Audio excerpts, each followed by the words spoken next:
K Venkatarama Reddy గారు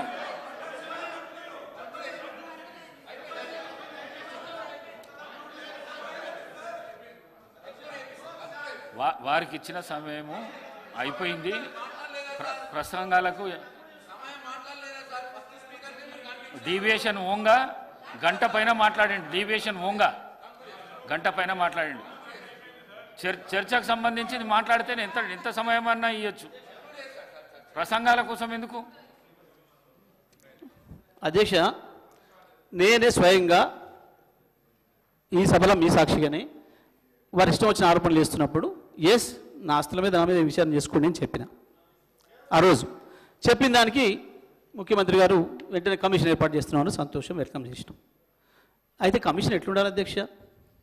ఎంత నిక్కచ్చిగా ఎంత పద్ధతిగా ఉండాలి కమిషన్ మీద అపాయింట్ చేసే అభ్యర్థి?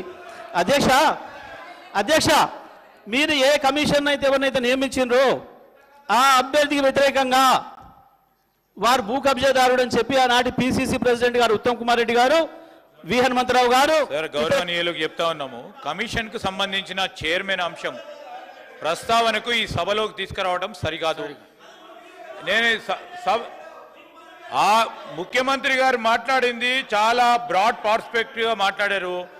వారి సంబంధిత కమిషన్కు సంబంధించిన చైర్మన్ వ్యక్తిగత విషయాలు ఈరోజు సభలో మాట్లాడటం సరికాదు. సెకండ్ థింగ్, టెక్నికల్ అంశాలకు పోవటం సరికాదు. సబ్జెక్టీస్ ఉన్న విషయం అధ్యక్ష, దయచేసి వారికి కూడా తెలుసు. నేను ఈరోజు ఇప్పుడు కూడా కోరుతా ఉన్నాను అధ్యక్ష.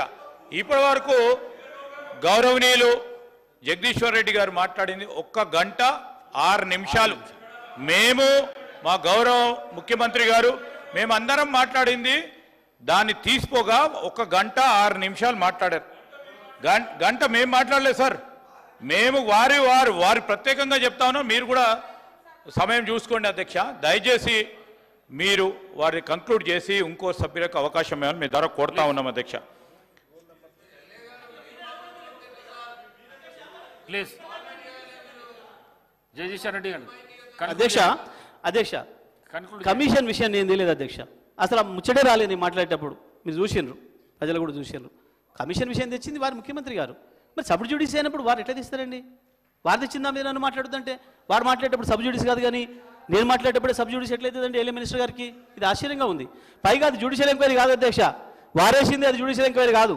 ఇంకొకటి ఏంది, నేను ప్రైవేట్ భూమి పంచాయతీ అయితే మాట్లాడబోతున్నాను. స్వయంగా ఉస్మానియా యూనివర్సిటీకి సంబంధించిన భూమి అని అన్నాడు. పిసిసి ప్రెసిడెంట్ గారు ఆరోపణ చేసింది, వారి మంత్రి గారు వాళ్ళు లేరు, అక్కడ ఉండరేమో కౌన్సిల్లో. వారు మాట్లాడింది వారు చేసిందని చెప్పిన నేను కొత్తగా ఏం చేయలే. ఎఫ్ఐఆర్ కూడా అయ్యింది దాని మీద, ఇవన్నీ ఉన్నాయి.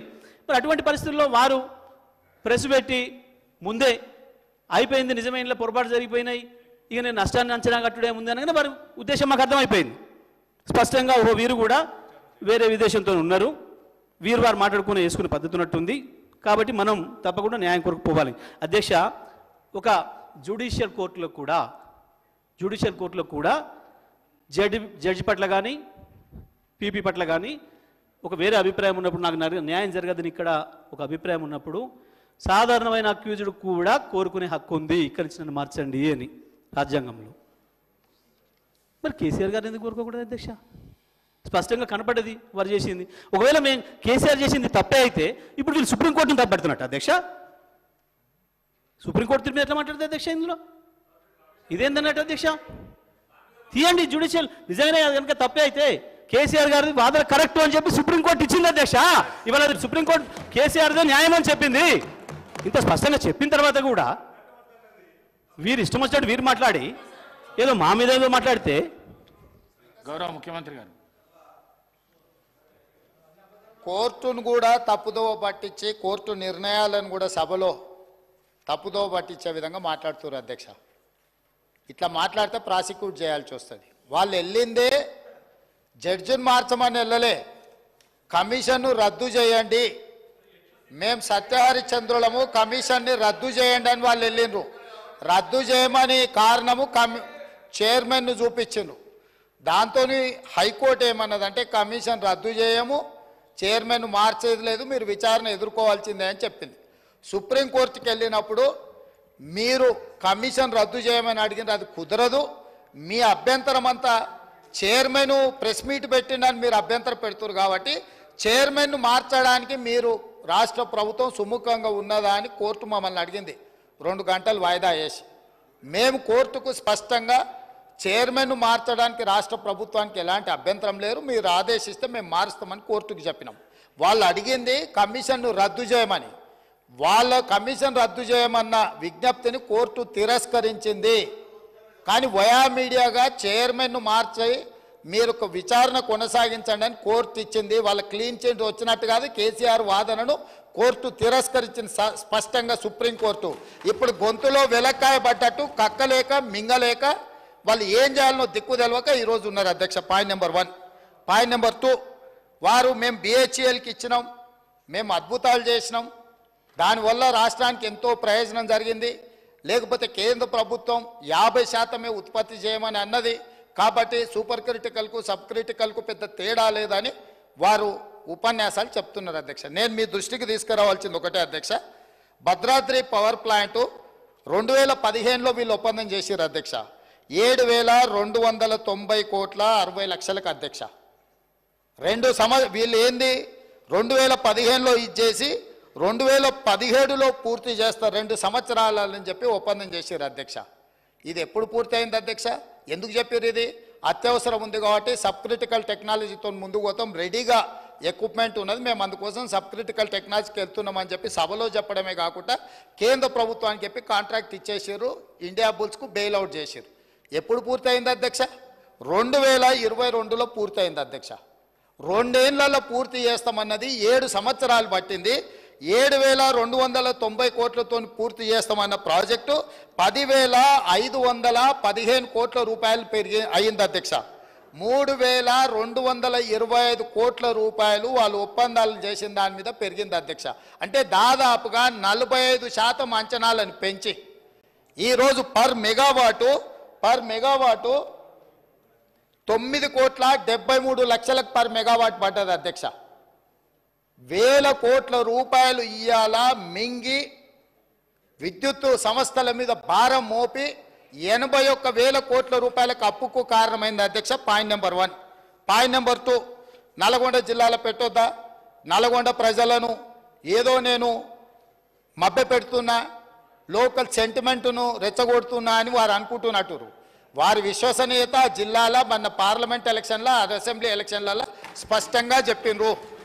అదేవిధంగా అధ్యక్ష YTPS Yadadri thermal power project కూడా వీళ్ళు BHELతోని ఒప్పందం చేసినప్పుడు 25,099 కోట్ల రూపాయలకు అంచనాలకు ఒప్పందం చేసిండ్రు అధ్యక్ష. ఎప్పుడు చేసిండ్రు వీళ్ళు ఒప్పందము? 1/6/2015 అధ్యక్ష. ఇది 2021 లోపల కంప్లీట్ చేస్తామని ఒప్పందం చేసిండ్రు అధ్యక్ష. ఇవాళ ఎంత అధ్యక్ష? 2024. ఇప్పుడు కూడా పూర్తి కాలేదు, ఇంకా 2 ఏళ్ళు మినిమం పడుతుంది అధ్యక్ష. ఆ రోజు ఏం చెప్పిండ్రు? 45 రోజులు టెండర్ పిలిస్తే సమయం వృధా అవుతుంది, ఈ 45 రోజులను కూడా మేము వృధా చేయదలుచుకోలేదు, అందుకే BHELకు మేము అప్పచెప్తున్నాం, తద్వారా మేము తొందరగా విద్యుత్ ఇస్తామని కారణం చెప్పిండ్రు. ఇవాళ 2015లో LOI ఇస్తే 2024 దాదాపుగా 9 సంవత్సరాలు పూర్తయింది, ఇంకా 2 సంవత్సరాలు పట్టే అవకాశం ఉంది అధ్యక్ష. ఈరోజు యాదాద్రి పవర్ ప్రాజెక్టు 10-11 సంవత్సరాలు పూర్తి చేయకపోవడం వల్ల 25,000 కోట్లతో జరిగిన ఒప్పందం ఇవాళకి 34,542 కోట్లకు పెరిగింది అధ్యక్ష. ఇంకా పూర్తి కాలేదు కాబట్టి ఇది ఇంకా ఒక 5-6 కోట్లు పెరిగి 40,000 కోట్ల రూపాయలకు చేరుకునే అవకాశం ఉంది అధ్యక్ష. ఒప్పందం జరిగింది 25,000 కోట్లకు అయితే పూర్తి చేయడానికి వచ్చేవరకల్లా 40,000 కోట్లకు పెరిగి 15,000 కోట్ల రూపాయల అంచనాలు పెంచి దోసుకున్నారు అధ్యక్ష. ఈరోజు పర్ మెగావాటు అధ్యక్ష యాదాద్రి పర్ మెగావాటు ఈ రోజుకైనా ఖర్చు 8,64 లక్షలైంది, పూర్తి కాలేదు అధ్యక్ష. ఇది పెరిగి 10 కోట్లకు మెగావాట్ అయ్యే పరిస్థితి ఉంది. భద్రాద్రి 9,73 లక్షల రూపాయలు పర్ మెగావాట్ అయింది అధ్యక్ష. సేమ్ సమయంలో NTPC ఇప్పటి దగ్గర వారు ఉపన్యాసాలు ఇచ్చారు కదా అధ్యక్ష.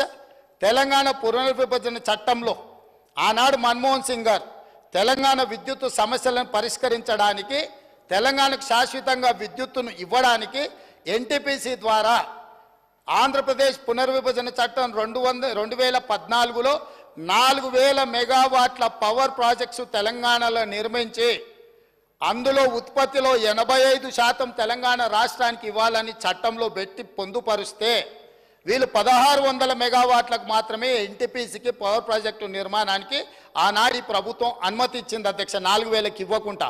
దాంతో 1600 మెగావాట్ల పవర్ ప్రాజెక్టు 2016లో వాళ్ళు మొదలుపెట్టి 2024 ఫిబ్రవరిలో పూర్తి చేశారు. వాళ్ళు పర్ మెగావాట్ ఎంత కష్టపడ్డది అధ్యక్ష అంటే 7,38,00,000. సేమ్ వీళ్ళ తర్వాత సంవత్సరం తర్వాత మొదలుపెట్టిన ఎన్టీపీసీకి పర్ మెగావాట్ విద్యుత్ ఉత్పత్తికి 7,38,00,000 అయితే వీళ్ళు ఉత్పత్తి చేసిన భద్రాద్రి 9,73,00,000 అయింది అధ్యక్ష పర్ మెగావాట్. యాదాద్రి ఇప్పటి వరకు 8,64,00,000 పర్ మెగావాట్ ఖర్చు పెట్టిన అధ్యక్ష, పూర్తి అయ్యే వరకు 10 కోట్ల రూపాయలు అవుతుంది. ఇప్పుడు తమరి ద్వారా నేను అడుగుతున్న అధ్యక్ష, ఎన్టీపీసీకి పర్ మెగావాట్ సూపర్ క్రిటికల్, ఇది సబ్ క్రిటికల్ కాదు, ఇది అడ్వాన్స్డ్ టెక్నాలజీ 7,38,00,000కు పర్ మెగావాట్ ఉత్పత్తి అయితే సబ్ క్రిటికల్ టెక్నాలజీ 9,73,00,000 రూపాయలు ఎట్లయితుంది అధ్యక్ష?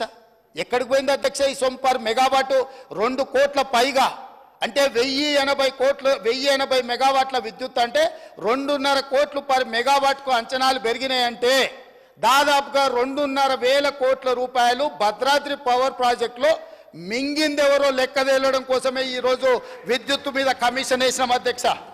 ఇక్కడ దాదాపుగా 10 కోట్లు అంటే దాదాపుగా 2.5 కోట్లు ఇంటూ 4,000 మెగావాట్లు, దాదాపుగా 10,000 కోట్ల రూపాయలు యాదాద్రిలో అంచనాలు పెంచడము.